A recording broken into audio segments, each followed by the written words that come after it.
So far in this series, we've looked at sailboats, powered by the wind. But in this episode, we turn our attention to motorboats. There are generally two types of powered boat. Those with a built-in, inboard engine, and those that get their power from an outboard motor. I have come down to the Lizard Peninsula in Cornwall for a few days, and with me, I've brought my old outboard engine. I've bolted it onto this old rowing boat I've borrowed for an afternoon on the river. Most people think of outboards as looking something like this. There's a modern one with a lid on. What I prefer is something a bit more like this. It's a living legend, it's the British Seagull. I've got a couple of them, and this one's my favourite.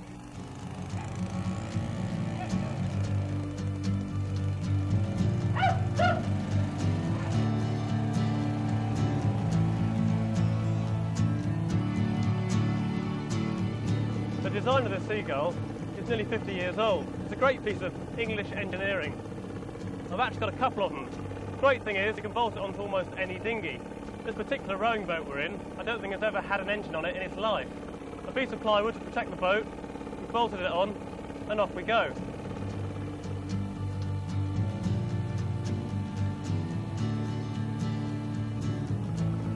Oh, I love these engines. I've got two of them.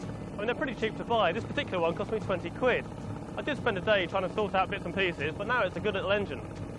There's one guy up on the East Coast who loves them even more than me, and he's made a business out of buying and repairing and selling spares of this British legend.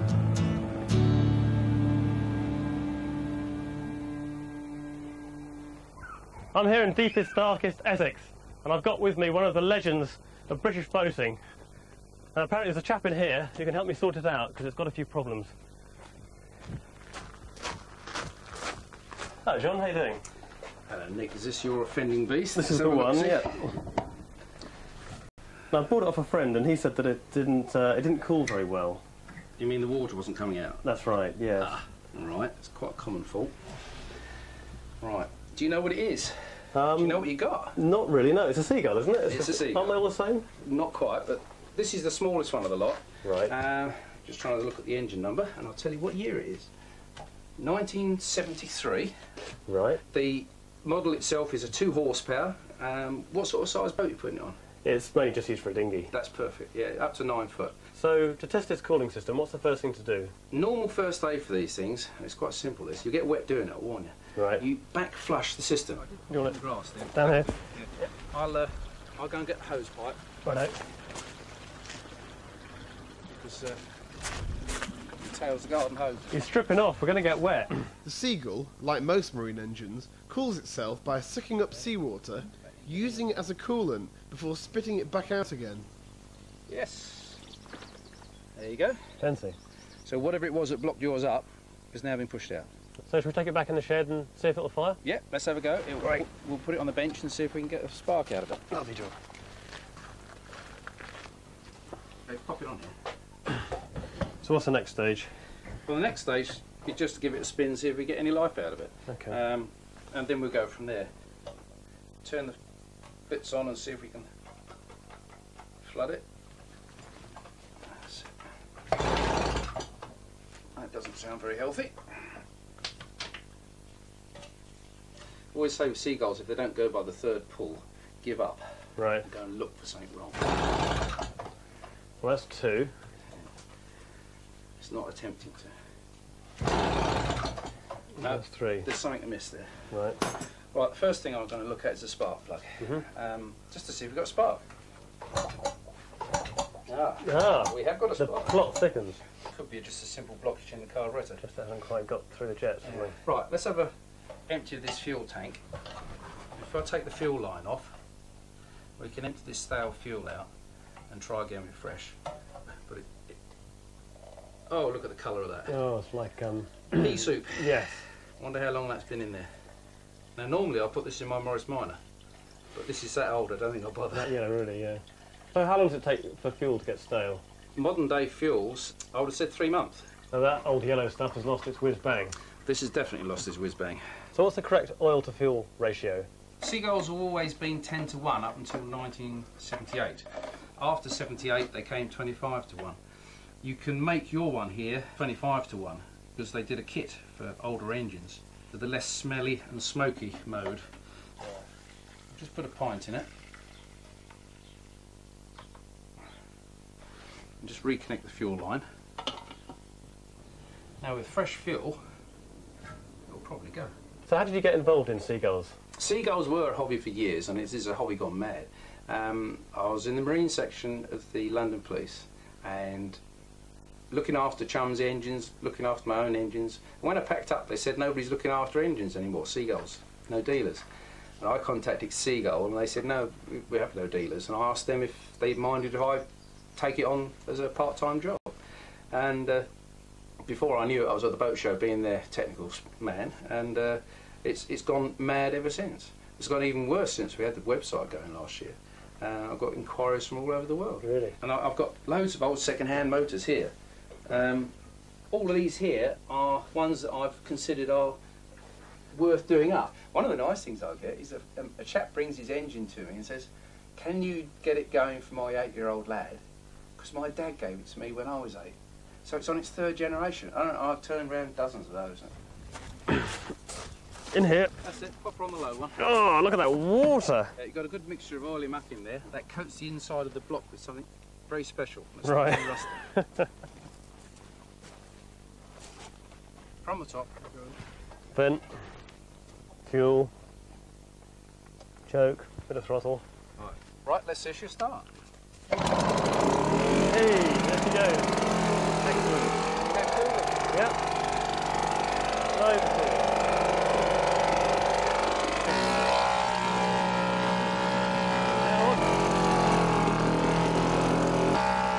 Right, now she works. You see all that blue smoke? Yeah. Well, this is the stage where you can think about converting it to 25:1 and you get rid of most of that smoke. Right, well I think we all better look after the environment, so we better have a kit. I should say so too. And this, Nick, is our spares department. Excellent, loads of bits. Carburettor kit.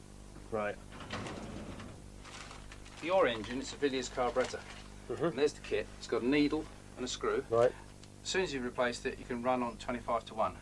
That'll make it less smoky for you. Great. Spark plug. You won't find these in a shop. They're 18mm, not Right. ordinary 14mm plugs.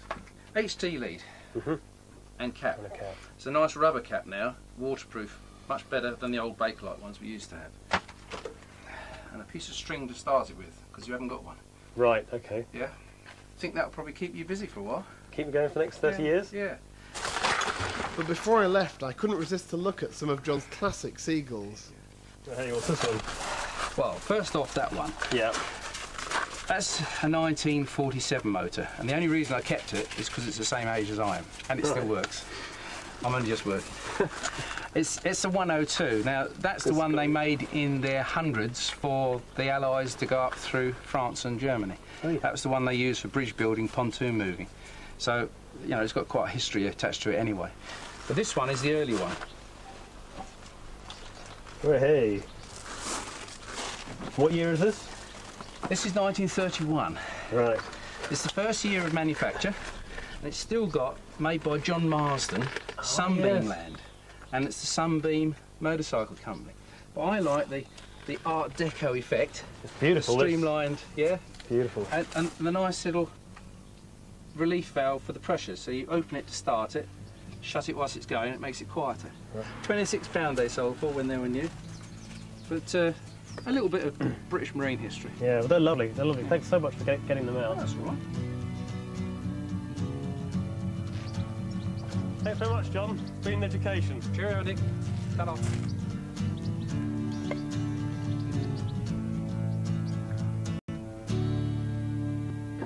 It doesn't cost much to get a float.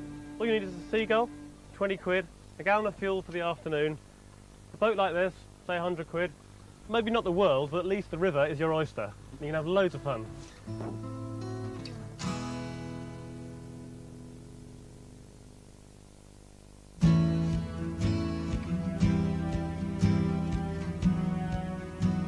I've come to the Norfolk Broads to see a motorboat with a difference. It's beautiful and quiet here. In fact, there's a silent something going on. If you haven't figured it out yet, I'm going to show you what it is.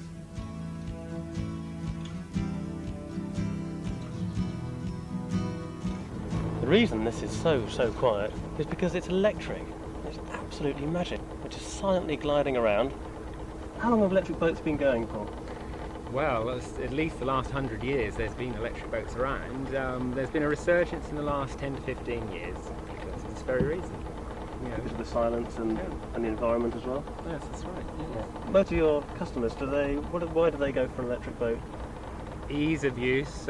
We get quite a high proportion of people who've never owned a boat before, funnily enough. And because it's just a key switch on and you just push it and you're away. This one will turn on its own length, so it's from that point of view it's quite easy to manoeuvre. You can reverse it easily. There's a lot going for it for the person who's never used a boat before. And of course you can hear the other people coming as well, can't you? You hear what they're saying. Well, and you see the wildlife. And you don't upset the fishermen either. No. How does this one actually work? It's powered by a bank of batteries that are in 2 lockers either side. It has a controller on board with a variable speed electronic control here, which gives you infinite variance in however fast you want to go. Once you charge the batteries up, how long do you get? You've got all day, so approximately 8 to 9 hours, which Right. for most people is more than enough. More than enough. By the time you stop, had a nice picnic, Yeah, exactly. that's half the day gone. Is the battery weight in this boat, does it become a problem? No, not at all. It helps with stability, in fact, from that point of view. It tends to level the boat out, and pushing a boat through the water doesn't require the same efforts as with the friction on land vehicles. So you can carry quite a large battery pack to last you a good long time with no problem at all. And the boat just feels better in the water and it sits lower. Seat sits well, it's stable, so it's got a lot going for it.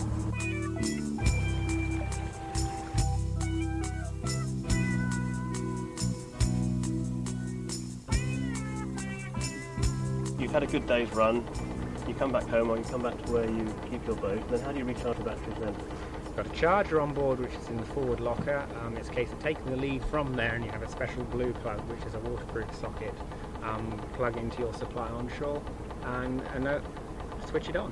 Overnight charge, and you're ready to go again. That's all it is? Cost you about 90 pence. Each charger? Yeah. Well, that's nothing, is it?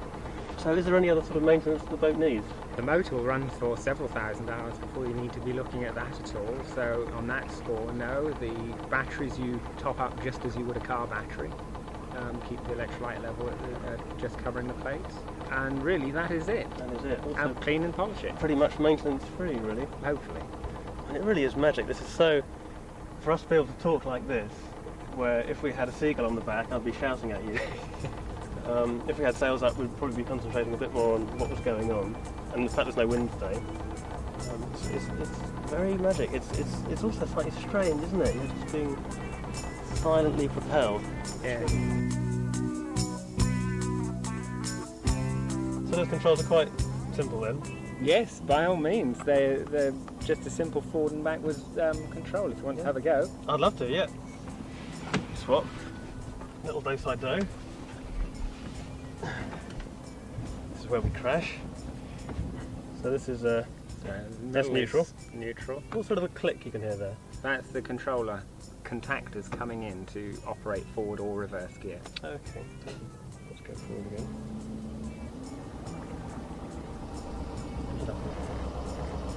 You just get a little burble out the back of the... You hear more wash noise than anything. Yeah. Can I try and pull ahead? By all means. Yeah. Blimey. It's warp drive. Don't ever let anyone tell you that electric boats are slow.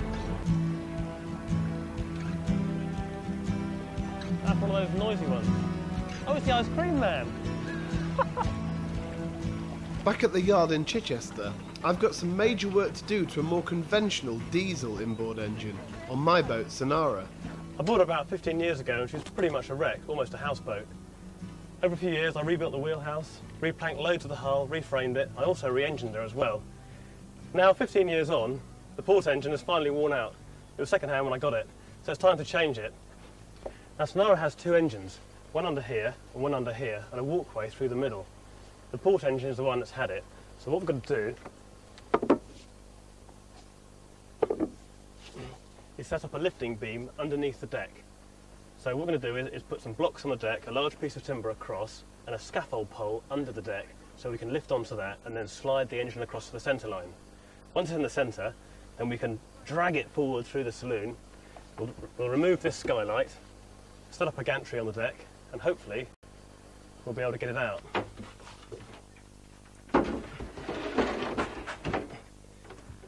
One of the lovely things about this boat is it has its own engine room. Although you lose a bit of space, most boats of this style, the engines are situated under the wheelhouse.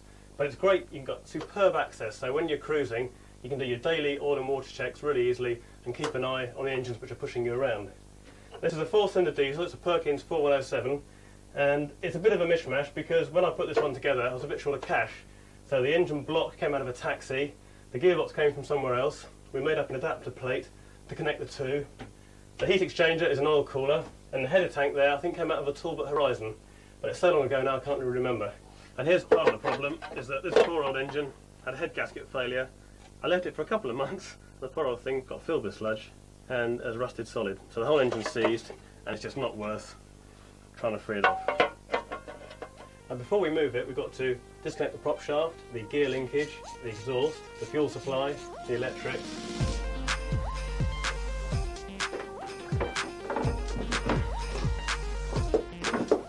This is part of the exhaust system, it's called a water trap. Its job is to collect any water that might be in the exhaust pipe that tries to run back up the exhaust into the engine. If that was to happen, it would come through the manifold, in through an exhaust valve, and when you went to restart the engine, the piston would come up, the bore would be full of water, and you get what's called a hydraulic lock. That can bend the conrod and ruin the engine. So it's very important to have one of these to collect any water that's sloshing about. Because by the time I put the new engine back in, I'll forget. We've labelled all the wires and all the pipes, because I can't remember which one's which already.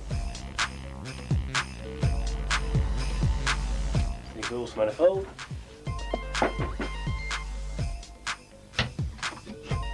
Header tank.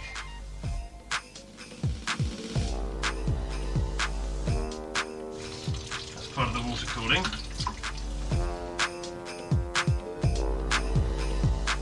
This is the bit I haven't been looking forward to. This is the coupling where the propeller shaft here connects to the back of the engine. You can see by the state of the nuts and bolts they're really quite rusty, and I thought they might not have turned, but they're a bit stiff, but they're going. What we're doing is putting a lifting beam in here to spread the weight of the engine to the sides of the boat as opposed to just lifting up on the deck. If we just lift here, it might make the deck sag, and we don't want to do that.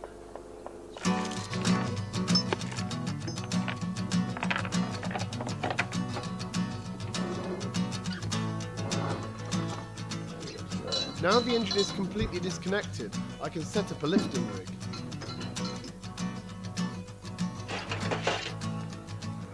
This side of the hoist, going to do the job.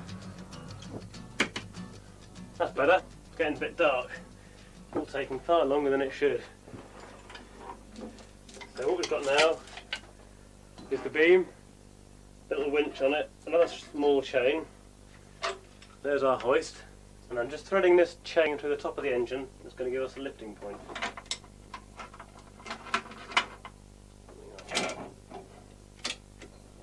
The first rig is to simply lift the engine off its mountings and move it across into the centre of the boat.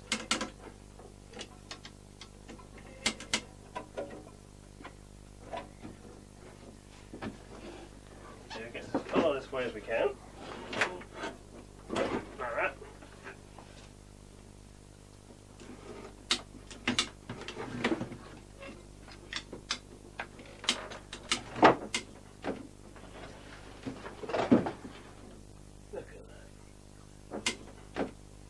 So that's the first bit done. For the next job, I've roped in my apprentice, Barnaby, to help. The engine weighs about 1/4 of a ton, and we need to slide it down the passage to below the hatch so we can lift it out. I think that's it. Next stage is to get it up, out through that skylight and above the deck. 2, 3, So time to build another gantry, this one over the hatch. lovely. There's the hoist.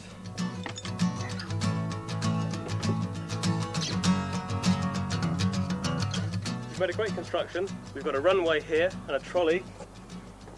We've got a hoist here. And we're going to winch the engine up, keeping the safety line nice and tight just in case. This is a real critical bit. If the gantry or winch fails, then the engine will crash right through the bottom of the boat, writing it off. I've attached a safety line that Barnaby is keeping tight should anything go wrong, but it's still a risky business.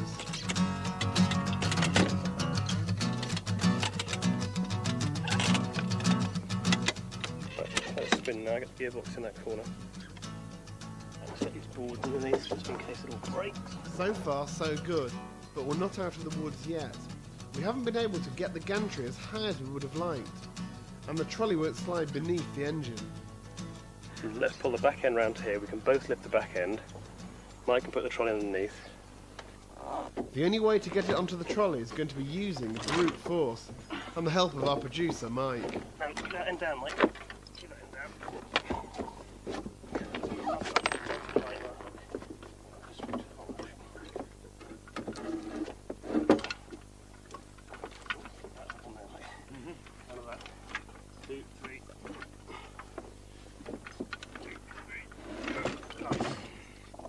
So with a bit of improvisation, we've got it on the trolley. We can now free it from the winch, strap it into position and wheel it away to its final resting place. And then we'll tilt it back. We'll get some blocks under this front here.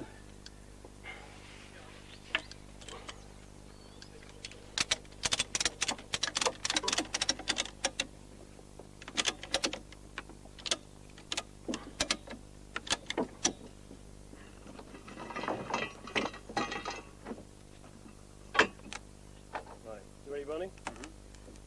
Steady as she goes. Keep an eye on the wheels for me. Right, let's off-road. You have to push. Okay, I'm off-roading. Yes. Perfect.